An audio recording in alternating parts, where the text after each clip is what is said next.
பார்க்க Insta model மாதிரி இருக்காங்களா, அழகு இருக்கிற இடத்துல தான் ஆபத்து இருக்குன்னு ஒரு சேயிங் ஒன்று இருக்குது. என்ன அப்படின்னா, கேரளாவில் வடகரா அப்படிங்கிற ஒரு மாவட்டத்தில் ஒரு ஸ்கூலில் இவங்க வந்து டீச்சராக ஒர்க் பண்ணுறாங்க. அங்கே வந்து போதைப் பொருள் கடத்தின வழக்கில் வந்து இவங்களை 3 பேரையும் வந்து கைது செஞ்சுருக்கிறாங்க.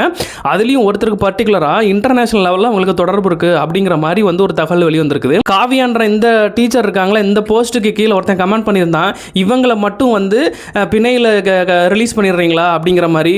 அவளை பிணையில் ரிலீஸ் பண்ணேன்னு பூரா எல்லாம் சைக்கோ கொலைக்காரனாக தான் எல்லாம் ட்ரக்ஸ் யூஸ் பண்ணிட்டு வெளியே திரிவாங்க. ஸோ நான் ரீசெண்டாக ஒரு கொரியன் வெப் சீரிஸ் ஒன்று பார்த்தேன், டீச்சர் லெசன் அப்படின்னு சொல்லிட்டு.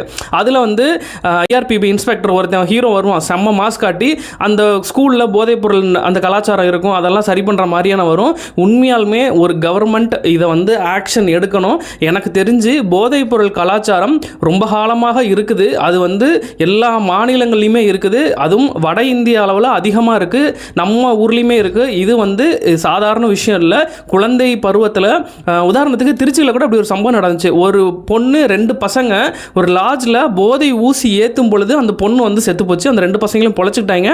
இத்தனைக்கும் அவங்க 17 வயசு தான், மைனர் தான். ஸோ இந்த சம்பவம் வந்து தொடர்ந்து நடந்துக்கிட்டே இருக்குது. இதை வந்து கண்டுபிடிக்கணும், இதை கண்டுபிடிச்சி உரிய நடவடிக்கை எடுக்கணும் அப்படிங்கிறது என்னுடைய குரலை அங்கே பதிவு பண்ணிக்கிறேன். இந்த மாதிரியான இன்ட்ரெஸ்டிங்கான வீடியோவுக்கு என்னை ஃபாலோ பண்ணி வச்சுங்க. இன்னொரு வீடியோவில் பார்ப்போம்.